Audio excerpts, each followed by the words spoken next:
నా అస్త్రములన్నింటినీ ప్రయోగిస్తున్నాను లక్ష్మణ, ఇప్పుడు చూడు నా తేజస్సు ఏమిటో. దుర్నిరీక్ష్యం, ఆపగలిగిన వాడు లేడు. ఇప్పుడు నా రూపం ఎలా ఉంటుందో తెలుసా? రాముడే చెప్పుకున్నాడు, యథాజర యథా మృత్యు యథాకాలో యథావిధి నిత్యం న ప్రతిహన్యంతే న నిగ్రహోస్మిర లక్ష్మణ, అనివార్యోస్మి లక్ష్మణ. యథాజర, వృద్ధాప్యం రాకుండా ఎవడు ఆపుకోగలడు? శరీరం ముడతలు పడిపోకుండా ఆపుకోగలిగిన వాడు ఉన్నాడా? ఉండడు.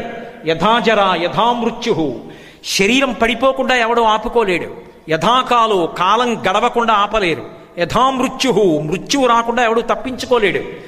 నిత్యం న ప్రతిహన్యంతే సర్వభూతేషు లక్ష్మణ, సర్వభూతములు ఈ నాలుగింటికి ఎలా వశపడిపోతాయో అలా తథాస్మి, నేను కూడా ఇవ్వాల అనివార్యోస్మి లక్ష్మణ, నన్ను ఆపగలిగిన వాడు లేడు లక్ష్మణ, విడిచిపెడుతున్నాను బాణములు, చూడు ఇప్పుడు నా ప్రతాపం ఎలా ఉంటుందో అన్నాడు. చూశాడు లక్ష్మణస్వామి, ఒక్కసారి వచ్చి కాళ్ళ మీద పడిపోయాడు. కాళ్ళ మీద పడిపోయి ఒక మాట అన్నాడు. అంత కోపాన్ని పొందిన రామస్వామిని చూసి లక్ష్మణుడు అన్నాడు, అన్నయ్య పురాభూత్వా మృదుగ్ధాంత సర్వభూతహితీరత, అటువంటిది ప్రకృతిం హాతుమర్హసి, అన్నయ్య నువ్వు ఇటువంటి పని చెయ్యొచ్చా? నీకు లోకంలో ఒక కీర్తి ఉంది. ఏమిటి ఆ కీర్తి? సర్వభూతహితుడు అని పేరు. సమస్త భూతముల యొక్క క్షేమాన్ని కోరుకుంటావని.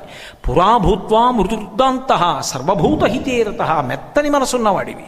అటువంటి వాడివి క్రోధవశమాపన్న, నువ్వు క్రోధానికి వశపడిపోయి ఇవాళ కోపానికి వశపడిపోయి ప్రకృతిం హాతుమర్హసి, నీ యొక్క స్వభావాన్ని పోగొట్టేసుకుంటావా? కోపానికి వశపడిపోతావా?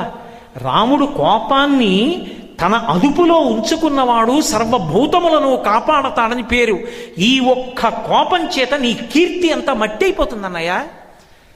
చంద్రే లక్ష్మి ప్రభా సూర్యే గతిర్వాయౌ భువిక్షమ, ఇవన్నీ కూడా ఏతత్తు నియతం సర్వం తైచానుత్తం యశాహ, ఎంత గొప్పగా అన్నాడు.